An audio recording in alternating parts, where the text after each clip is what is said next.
En 6 horas, 160.000 hombres escribieron con sangre el futuro de Japón. Y todo comenzó con una traición que nadie vio venir. La niebla matutina se alzaba desde los arrozales inundados de Sekigahara aquella mañana del 21 de octubre de 1600. Los campesinos habían huido días atrás, dejando tras de sí un valle silencioso que pronto se convertiría en el escenario del enfrentamiento más decisivo en la historia de Japón. Pero lo que hace verdaderamente fascinante esta batalla no son solo los números astronómicos de soldados involucrados, sino el hecho de que el destino de una nación entera se decidió tanto por las espadas como por las puñaladas por la espalda. Para entender por qué 160.000 hombres estaban a punto de matarse entre sí en aquella llanura fangosa, tenemos que retroceder apenas 2 años. Toyotomi Hideyoshi, el hombre que había unificado Japón tras décadas de guerra civil, había muerto, dejando como heredero a un niño de 5 años. El poder real quedó en manos de un consejo de 5 regentes, pero como suele ocurrir cuando hay un trono vacante y ambiciosos alrededor, las alianzas comenzaron a fracturarse casi inmediatamente. Tokugawa Ieyasu, uno de esos 5 regentes, era un veterano político de 58 años que había sobrevivido a más conspiraciones, batallas y traiciones de las que la mayoría de hombres pueden contar en varias vidas.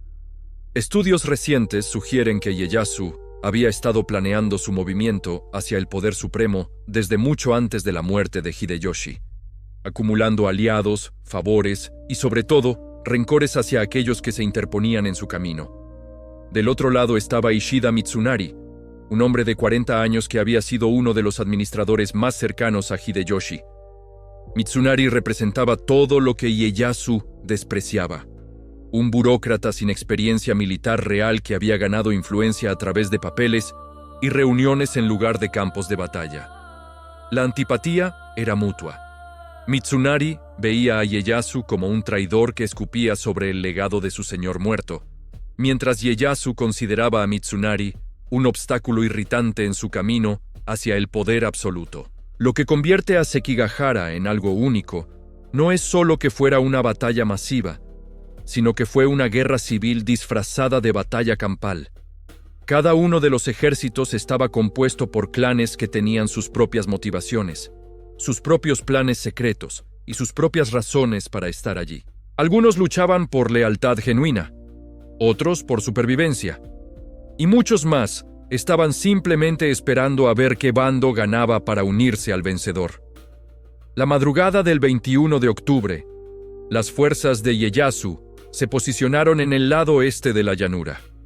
Según las crónicas de la época, los soldados apenas podían verse unos a otros debido a la densa niebla que cubría el valle. Los hombres susurraban oraciones, afilaban sus espadas por última vez, y algunos escribían poemas de muerte, una tradición samurái para aquellos que no esperaban ver otro amanecer. Las fuerzas occidentales de Mitsunari ocuparon las colinas al oeste, una posición aparentemente ventajosa que les daba altura y mejores ángulos de ataque. Pero aquí viene uno de los detalles más intrigantes de toda la historia. Varios de los comandantes más poderosos del ejército occidental ya habían sido contactados en secreto por emisarios de Ieyasu. Las negociaciones se habían prolongado durante semanas, prometiendo tierras, perdón y posiciones de poder a cambio de, en el momento crucial, cambiar de bando o simplemente no luchar.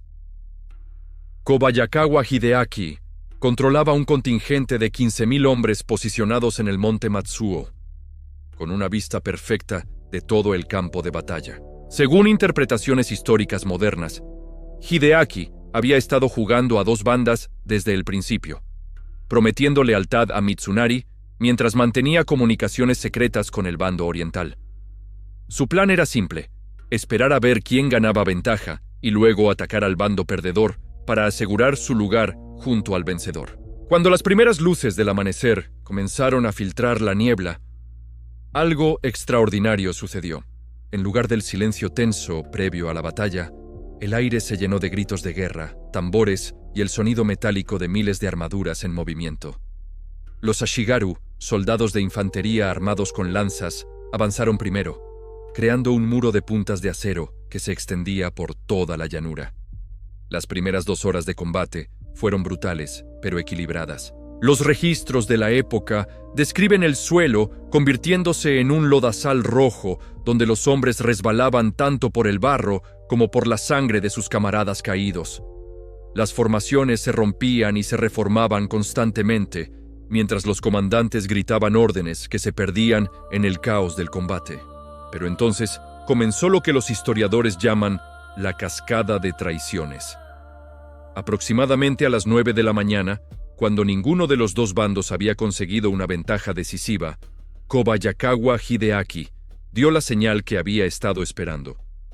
Sus 15,000 hombres, que hasta ese momento habían permanecido inmóviles en su colina, comenzaron a descender hacia el campo de batalla. Pero en lugar de atacar a las fuerzas orientales como esperaba Mitsunari, se lanzaron directamente contra el flanco del ejército occidental. La confusión fue inmediata y devastadora. Los soldados de Mitsunari, que luchaban ferozmente contra el enemigo de frente, de repente se encontraron atacados por la espalda por hombres que hasta 5 minutos antes consideraban aliados. El grito de traición se extendió por las filas occidentales como un incendio, y la moral de todo el ejército se desplomó en cuestión de minutos. Pero Hideaki no fue el único. Como si hubiera sido una señal coordinada, otros comandantes del ejército occidental comenzaron a revelar sus verdaderas lealtades. Pequeño Hayakawa, que controlaba la crucial posición central, ordenó a sus tropas retirarse justo cuando Ieyasu lanzaba su ataque más fuerte. Wakisaka Yasuharu, responsable de proteger el flanco sur, simplemente desapareció del campo de batalla con todos sus hombres, dejando un hueco enorme en las defensas occidentales. La batalla, que había comenzado como un enfrentamiento masivo entre 2 ejércitos organizados, se convirtió en una cacería humana. Los soldados leales a Mitsunari se encontraron luchando no solo contra el enemigo original, sino contra antiguos aliados.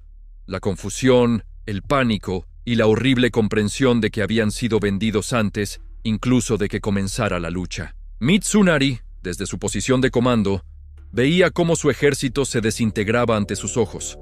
Según las crónicas, intentó desesperadamente reagrupar a sus fuerzas restantes, pero cada minuto que pasaba traía nuevas defecciones o revelaciones de traiciones planificadas. Para las 11 de la mañana, lo que había sido un ejército de 80,000 hombres se había reducido a menos de 20,000 soldados genuinamente leales, luchando contra probabilidades imposibles.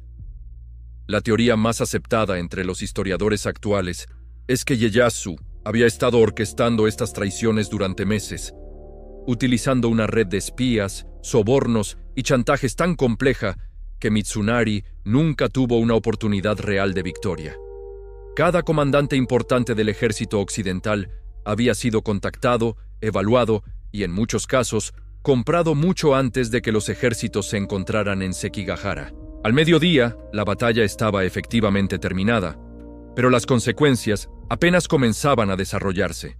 Los campos que por la mañana habían estado cubiertos de niebla, ahora estaban sembrados de cuerpos, armaduras rotas y estandartes caídos. Se estima que murieron entre 8,000 y 12,000 hombres en esas 6 horas, pero el verdadero precio de Sekigahara se mediría en los siglos que siguieron. Lo que pocos saben es que en las horas siguientes, al silencio mortal que se extendió por Sekigahara, comenzó una de las cacerías humanas más sistemáticas de la historia japonesa. Ieyasu no se conformó simplemente con ganar la batalla. Necesitaba asegurarse de que ningún vestigio de resistencia pudiera amenazar su nuevo orden. Mitsunari logró escapar del campo de batalla cuando se dio cuenta de que todo estaba perdido, pero su huida duró apenas 3 días.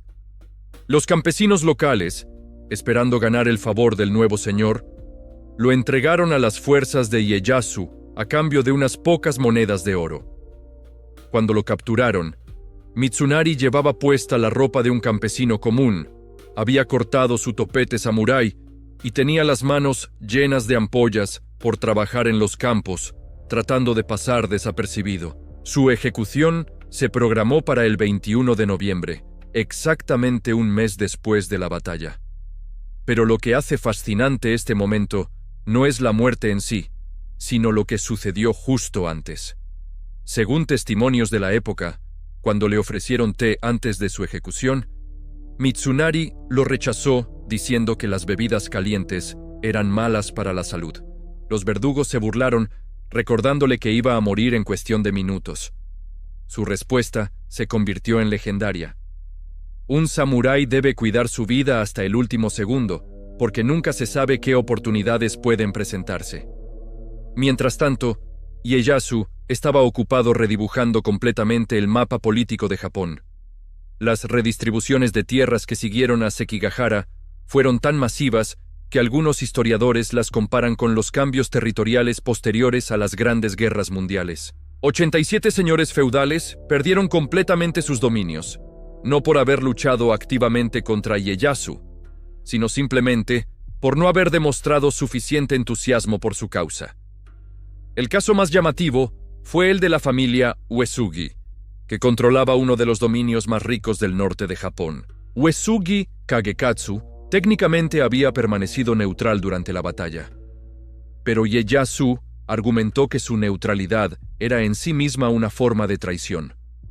Sus territorios, que producían el equivalente a 120,000 koku de arroz anuales, fueron reducidos a apenas 30,000 koku y reubicados en las montañas más inhóspitas del país.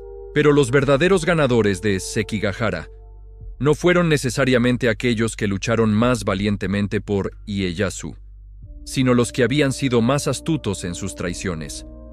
Kobayakawa Hideaki, el hombre cuya defección había desencadenado el colapso del ejército occidental, recibió dominios adicionales valorados en más de 500,000 koku. Sin embargo, la ironía histórica alcanzaría a Hideaki apenas 2 años después, cuando murió misteriosamente a los 21 años, sin herederos. Muchos sospechan que Ieyasu, después de utilizarlo, decidió que un traidor tan consumado representaba un riesgo futuro. La transformación de Japón después de Sekigahara fue tan radical que cambió incluso la forma en que la gente común vivía su día a día. Ieyasu implementó el sistema Sankin Kotai, que obligaba a todos los señores feudales a pasar la mitad del año en Edo, la nueva capital, y a dejar a sus familias allí como rehenes permanentes. Esta política, presentada como una forma de honrar al shogun, era en realidad un sistema de control que hacía físicamente imposible organizar rebeliones regionales. Las esposas e hijos de los antiguos enemigos de Ieyasu se convirtieron en prisioneros dorados en mansiones elegantes, donde cada movimiento era vigilado y cada conversación potencialmente reportada. Las crónicas de la época describen banquetes suntuosos donde las esposas de los señores feudales sonreían y conversaban amablemente, mientras todas sabían que sus maridos estaban a cientos de kilómetros de distancia y que cualquier indicio de deslealtad podría significar la muerte de toda su familia. Uno de los aspectos más perturbadores de las consecuencias de Sekigahara fue lo que los historiadores llaman la purga silenciosa. Durante los 5 años siguientes a la batalla, una cantidad inusualmente alta de samurái de rango medio simplemente desaparecieron. No fueron ejecutados públicamente ni desterrados oficialmente. Simplemente dejaron de aparecer en los registros históricos. Las teorías modernas sugieren que Ieyasu mantuvo operativa la red de espías que había utilizado para corromper a los comandantes occidentales, utilizándola ahora para identificar y eliminar discretamente a cualquier potencial foco de resistencia. Los relatos más escalofriantes vienen de los supervivientes de familias samurái que perdieron a sus patriarcas de manera inexplicable. Hombres que habían servido fielmente durante décadas simplemente salían de casa una mañana y nunca regresaban. Sus cuerpos no aparecían, no había acusaciones formales, no había juicios. Era como si la tierra se los hubiera tragado. Las familias no se atrevían a preguntar demasiado, porque hacer preguntas sobre las desapariciones era una forma rápida de desaparecer también. Pero posiblemente el cambio más profundo que trajo Sekigahara fue la alteración completa de la cultura samurái. Antes de la batalla, los guerreros japoneses valoraban la muerte honorable por encima de casi cualquier otra cosa. El concepto de rendirse o cambiar de bando era considerado una deshonra peor que la muerte. Sekigahara destrozó esas nociones de una vez por todas. La generación de samurái que creció después de la batalla aprendió una lección muy diferente: que la supervivencia y la adaptabilidad eran más importantes que los ideales abstractos de honor. Esta transformación cultural fue tan completa que cuando los europeos llegaron a Japón décadas más tarde, se sorprendieron de encontrar una clase guerrera que parecía más interesada en la política y los negocios que en el combate heroico. El propio Ieyasu vivió hasta los 75 años, muriendo en 1616 de causas naturales en su castillo de Sumpu. Pero incluso en su lecho de muerte, seguía obsesionado con Sekigahara. Sus últimas órdenes incluían instrucciones detalladas sobre cómo mantener divididos a los clanes que habían luchado en el bando occidental, cómo rotar las asignaciones territoriales para evitar que alguna familia acumulara demasiado poder, y cómo continuar vigilando a los descendientes de sus antiguos enemigos. La dinastía Tokugawa, que Ieyasu estableció después de Sekigahara, gobernaría Japón durante los siguientes 268 años, hasta 1868. Durante todo ese periodo, cada política importante, cada decisión estratégica, cada reforma administrativa llevaba la huella de aquellas 6 horas en una llanura fangosa de Sekigahara. Tal vez el detalle más fascinante de todo esto es que el propio campo de batalla se convirtió en un lugar maldito para los japoneses locales. Durante generaciones, los campesinos de la zona reportaron avistamientos de guerreros fantasmales que luchaban eternamente entre la niebla matutina. Los cultivos crecían de manera extraña en ciertas áreas del campo, y los animales se negaban a pastar donde había caído la mayor cantidad de cuerpos. No fue hasta el período Meiji, casi 300 años después, que se construyó el primer monumento oficial en Sekigahara.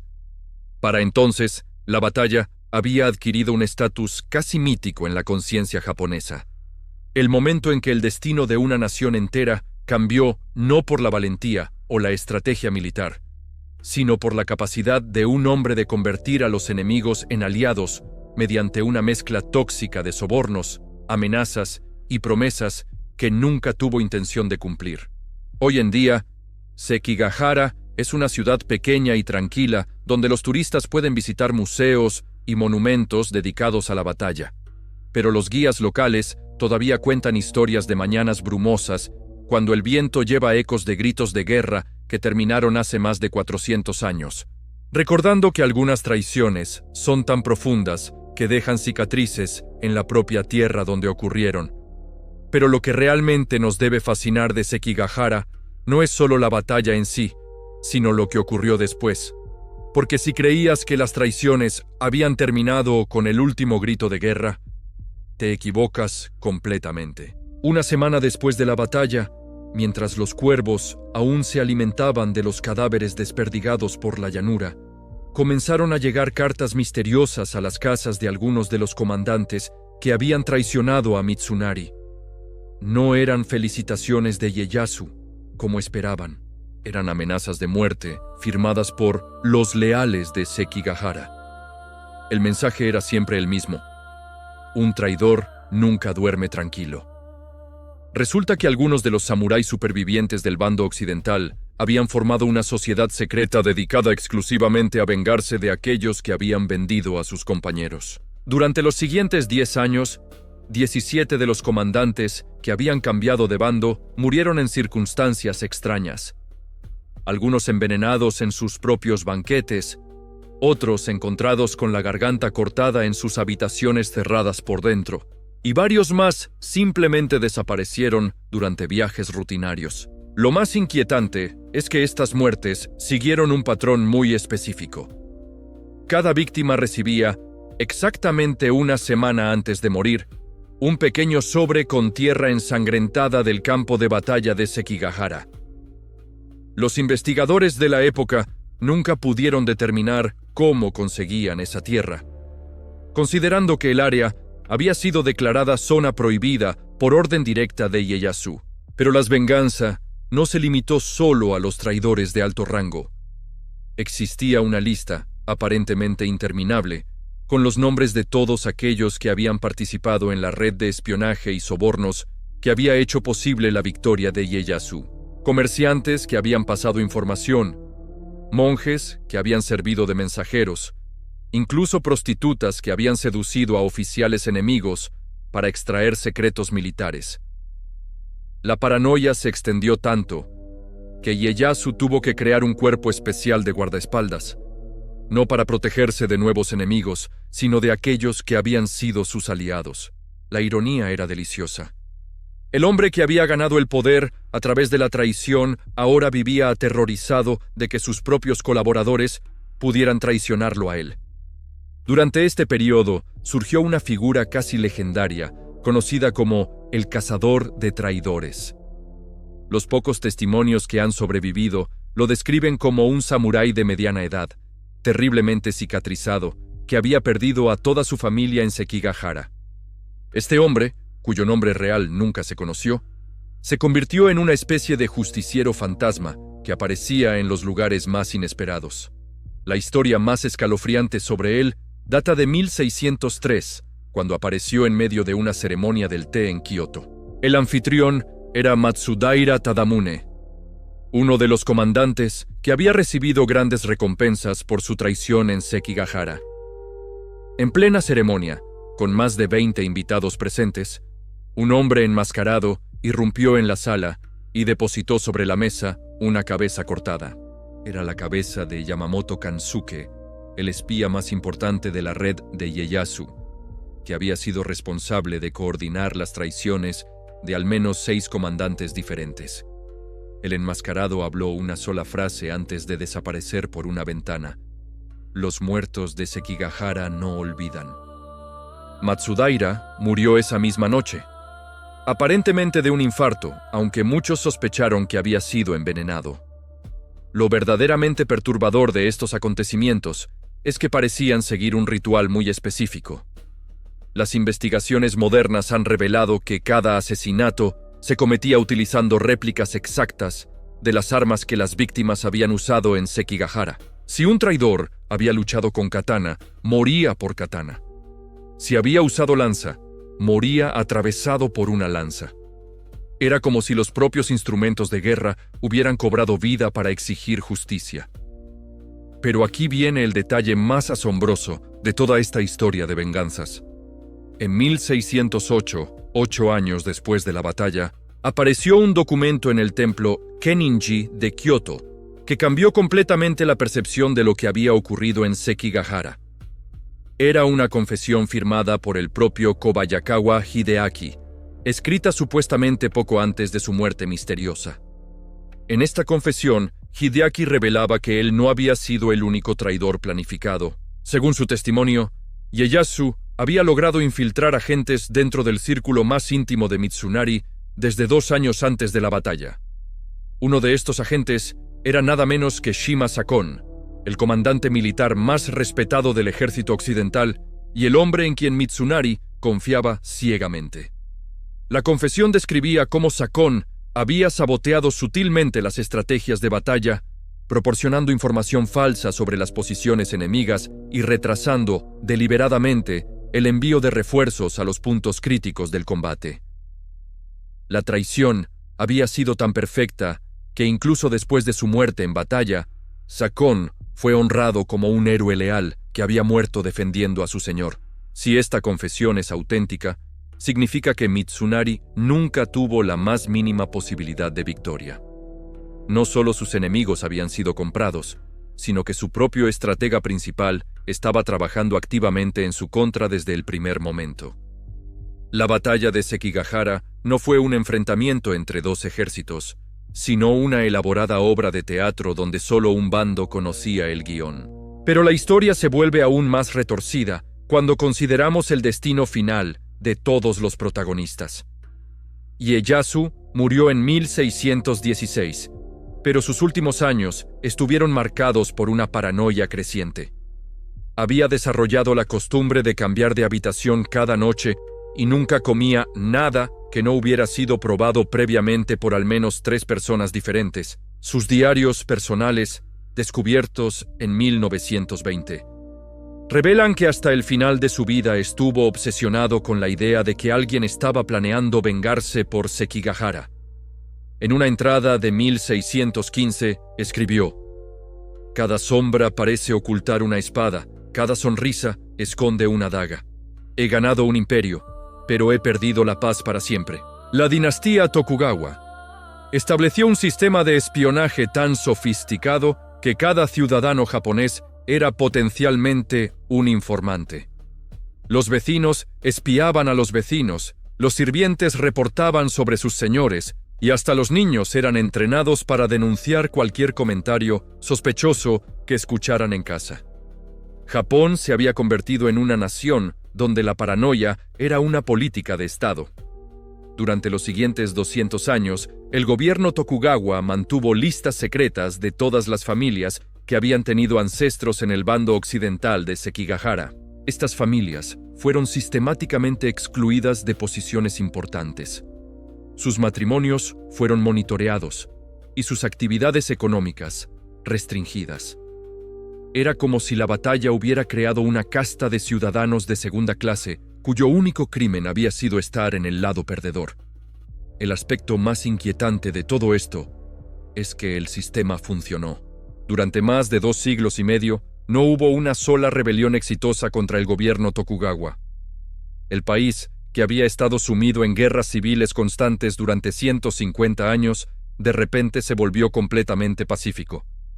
Pero ese paz tenía un precio: la libertad. Cuando los barcos americanos del Comodoro Perry llegaron en 1853, encontraron un país que había permanecido prácticamente congelado en el tiempo desde Sekigahara.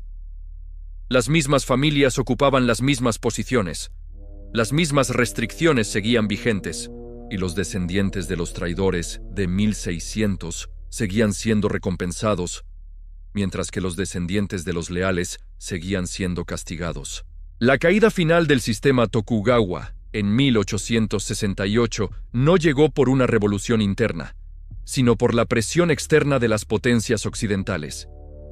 Y aquí está el detalle más irónico de toda esta historia. Los clanes que lideraron la restauración Meiji y derrocaron a los Tokugawa fueron precisamente aquellos que habían sido marginados desde Sekigahara. Después de casi 300 años, los perdedores de la batalla finalmente tuvieron su venganza.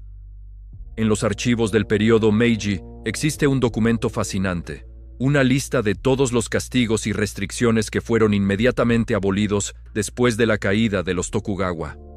La lista tiene más de 200 páginas, y la gran mayoría de las restricciones se remontan directamente a las consecuencias de Sekigahara. Es como si todo un país hubiera estado viviendo bajo las consecuencias de 6 horas de combate durante 3 siglos completos. Pero tal vez el legado más extraño de Sekigahara sea uno que pocos conocen: el efecto que tuvo en el desarrollo del teatro kabuki. Las obras de teatro de la época estaban llenas de referencias codificadas a la batalla, con personajes que representaban a los diferentes comandantes y tramas que reflejaban las traiciones políticas. El público de la época entendía perfectamente estos códigos, convirtiendo cada representación teatral en una forma sutil de comentario político. Incluso hoy, más de 400 años después, el nombre Sekigahara sigue siendo sinónimo de traición en el idioma japonés. Cuando alguien cambia de bando en una situación importante, se dice que ha hecho un Sekigahara. Es extraordinario cómo 6 horas de combate crearon un concepto que sigue vivo en el lenguaje cotidiano después de tanto tiempo. Y si piensas que ya has escuchado todo sobre esta historia, te equivocas. Porque en los sótanos del Archivo Nacional de Japón, sellado desde 1945, existe un documento que podría cambiar todo lo que creemos saber sobre Sekigahara. Un documento que, según los pocos que lo han visto, contiene la confesión completa de Tokugawa Ieyasu, escrita en su lecho de muerte, revelando el verdadero alcance de su red de espionaje y traiciones. Un documento que el gobierno japonés ha mantenido en secreto durante más de 70 años y que tal vez nunca veamos la luz pública. La pregunta es, después de 4 siglos de secretos, traiciones y venganzas, Realmente conocemos la verdad completa sobre aquellas 6 horas que cambiaron para siempre el destino de una nación entera.